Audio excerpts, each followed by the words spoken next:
আল্লাহ বলেন হাসরের ময়দানের এই কঠিন অবস্থায় প্রত্যেক পাপী নাফরমান নিজেকে জাহান্নাম থেকে বাঁচানোর জন্য আল্লাহকে বলবে। কি বলবে? আল্লাহকে এক নম্বরে বলবে, আল্লাহ আমার ছেলে মেয়েগুলোকে জাহান্নামে দিয়ে দেন।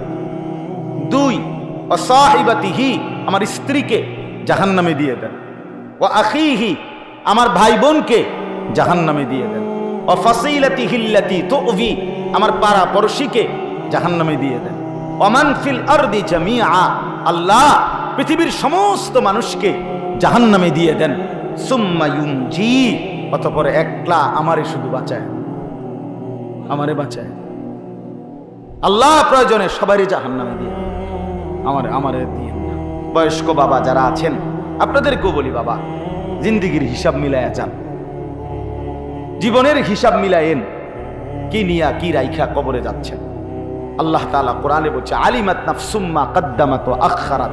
বান্দা হাসরের ময়দানে আসলে তুমি দুইটা জিনিস জানবা। এক, তুমি নিজে থাকতে কি করছিলা। দুই, তুমি কবরে আসার সময় কি রাইখা আসছিলা। কসম আল্লাহর, এটা কোরআনে আছে। আল্লাহ বলছেন তুমি যা করছিলা ভালো মন্দ তার হিসাবও দেখবা তোমার নামে, আর তুমি যা রাইখা আসছো দুনিয়ায় তার হিসাবও তোমার নামে দেখবে। তুমি থাকতে যতদিন টেলিভিশন দেখছো এটার হিসাবও পাইবা। তুমি যে রঙিন টেলিভিশন ঘরে রাখা কবরে আসছো, এরপরে তোমার বউ বাচ্চা যতদিন টেলিভিশন দেখছে, খোদার কসম তোমার আমল নামায় সমপরিমাণ গুনাহ, এটার হিসাবও পাইবা। তুমি যে নামাজ পড়ছো এটার হিসাবও দেখবা। তুমি যে মসজিদে দান করছো, এরপরে যত মুসল্লি নামাজ পড়ছে তোমার পরে, সেটার হিসাবও তোমার নামে দেখবা। প্রতিটা নেক কাজের দুইটা হিসাব। আমি নিজে যা করেছি, আমি যা ব্যবস্থা করেছি, প্রত্যেকটা গুনার দুইটা হিসাব। আমি নিজে যা করেছি, আমি যা রেখে গেছি। আমিও সুদ খাইছিলাম, আমার ফুতেরও সুদে টাকা নিয়া বিদেশ পাঠাইছিলাম। ফুতেরও তো কামাই রোজগারি ধরাই দিছি সুদের টাকা দিয়া। তাহলে আমি তো তারে রেখে গেলাম, মানে সুদের উপরে রেখে গেলাম। এবার সে যতদিন এটা দ্বারা বাড়বে আমার নামও যোগ হবে। এজন্য দয়া করে প্রত্যেকেই ভাবা উচিত। আল্লাহ রাব্বুল আলামিন বলছে, বান্দা ওই বেঈমান না ফরমান যেভাবে সামনাসামনি আযাব চাইলো, আযাব চাক কিংবা না চাক, কাফের বেঈমান মুশরিক না ফরমানের জন্য আযাব আসবেই আসবে। হাসরের ময়দান আমি আল্লাহ তাআলা ছাড়ব না। আল্লাহ বলছেন, বান্দা বিশ্বাস করো, আহসাহুল্লাহ আমি কিন্তু তোমার জিন্দেগি গুনে গুনে রাখছি। তুমি ভাইব না বান্দা এখন ছেড়ে দিছি বলে আমি আল্লাহ তাআলা হাসরের ময়দানেও ছেড়ে দেব না। দুনিয়া আল্লাহ তাআলা এমনি ছেড়ে রাখছে। এটা তো পরীক্ষার জায়গা। পরীক্ষার হলে টিচার কিছু বলে না, আগেই সব বলে দিচ্ছেন। আল্লাহ তাআলা নবীর মাধ্যমে, রাসূলের মাধ্যমে, কোরআনের মাধ্যমে সব বলে দিছেন। আল্লাহ বলেন, বান্দা পাত্তা দিলা না, অসুবিধা নাই, কবরে আইসো দেখা হবে, হাসরের ময়দানে আইসো হিসাব হবে। এই জন্য দয়া করে নিজের আযাব নিজে টাইনে আইনেন, নিজের মুসিবত নিজে টাইনে আইনেন। আল্লাহ তাআলা নবীজিকে বলছেন, ফাসবির সাবরান জামিলা। হে বন্ধু, যে যত ব্যঙ্গ করে, বিদ্রুপ করে, আল্লাহর আযাবের ব্যাপারে উপহাস করে, আপনি ভদ্রভাবে ধৈর্য ধরেন। আপনি ধৈর্য ধরেন, তর্ক করেন না, আপনি ধৈর্য ধরেন। ইন্নাহুম ইয়ারাউনাহু বাঈদা। আল্লাহ বলেন নাফরমানরা আল্লাহর আযাব দূরে মনে করে, ওয়া নারাহু করিবা, আর আমি আল্লাহ মনে করছি সেটা একদম কাছে, খুব কাছে। সে চোখ বন্ধ করলেই দেখবে 60 বছর কিছুই না।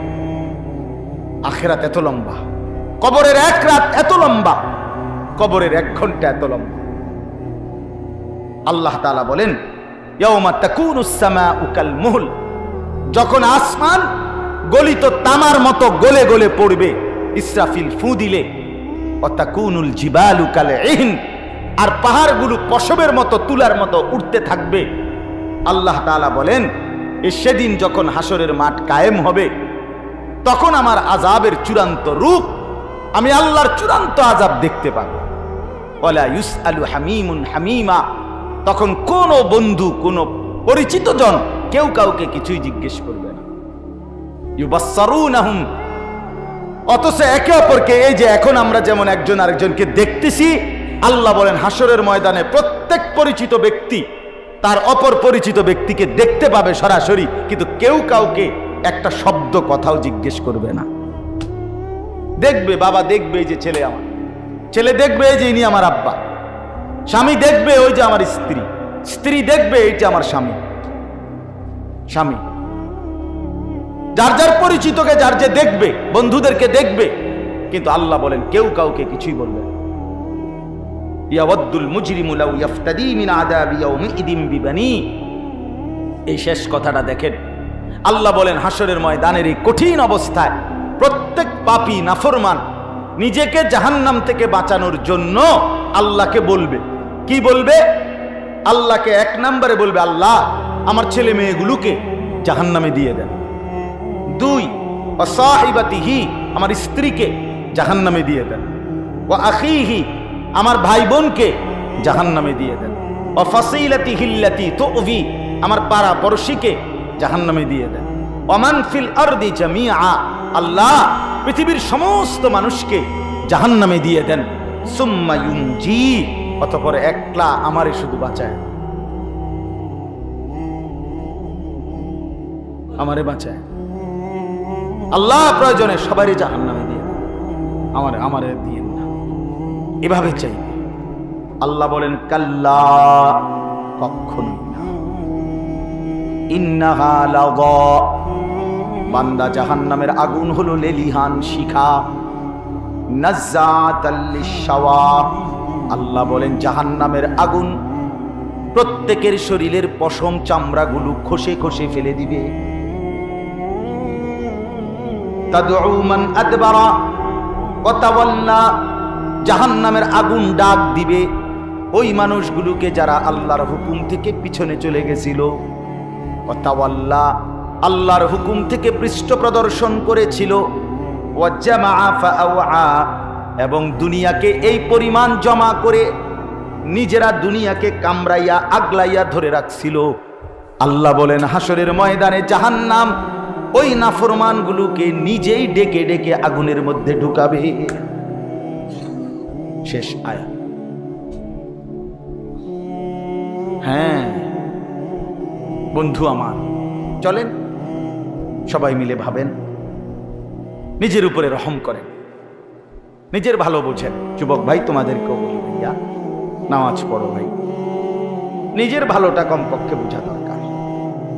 সব সময় আমি চিৎকার করি, এটা কি মুসলমান, কি মানুষ, কি যুবক, একটা সুস্থ, ওই যে এই ছেলে প্রতিবন্ধী, দেখেন প্রতিবন্ধী না, সে অসুস্থ। কি হয়েছে তার? মালিক তার শরীরের মধ্যে কি করে দিলেন সে কিছুই বোঝে না। আমি আর আপনি সব বুঝি, আমি রাত চিনি, দিন চিনি, আলো চিনি, অন্ধকার চিনি, সুখ বুঝি, দুঃখ বুঝি, হাসি বুঝি, কান্না বুঝি, গরম বুঝি, ঠান্ডা বুঝি, ভালোবাসা বুঝি, আবার বেদনাও বুঝি। সব বুঝার পরেও মালিককে যারা সেজদা করি না, এ কেমন ধৃষ্টতা! কি দুনিয়া সাজাইলেন! হ্যাঁ যুবক ভাই, কার পিছনে ঘুরে শেষ করলা তোমার জোয়ান? আমি আজকেও এক ছেলেকে বলছি যে ভাইয়া, কেউ কারো দিকে তাকায় না, তোমার মডেল, তোমার পাং, তোমার এই ফালতু জিন্দিগি কারো হাতে, সবাই তো নিজেকে নিয়ে ব্যস্ত। এই সমাজের মানুষ সবাই মেশিনের মতো, যন্ত্রের মতো মানুষ, বড় পাষাণ। এখন মারাত্মক ভয়ানক অ্যাক্সিডেন্টও যদি করে, আরে যদি 10টা বাসও যদি সব মানুষ মরে যায়, 11 নম্বর বাস, সে 1 মিনিট দাঁড়াইবার টাইম নেই, সাইড তো আয়, আরে জ্যাম ছাড়ো, পুলিশ কই, রাস্তা ক্লিয়ার করো বেটা। আরে ভাই মানুষ মরে গেছে, আরে যা বেটা, মরলে মরছে বেটা, আমার রাস্তা ক্লিয়ার কর, আমার সময় নাই বেটা। কি এত বড় স্বার্থপর এখন দুনিয়া, এত বড় স্বার্থ। কারো জন্য তোমার পাওটা ভাঙ্গা দেখুক, তোমার একটা বন্ধু তোমার সাথে একটা কাঁটার আঘাতও সইবে না। দেখো তুমি যে যাদের সাথে আজ 5টা বছর আড্ডা দাও, 6 মাস ধরে আড্ডা দাও, তুমি শুধু পাওড়া ভাঙ্গা শাহরুখ না পাও।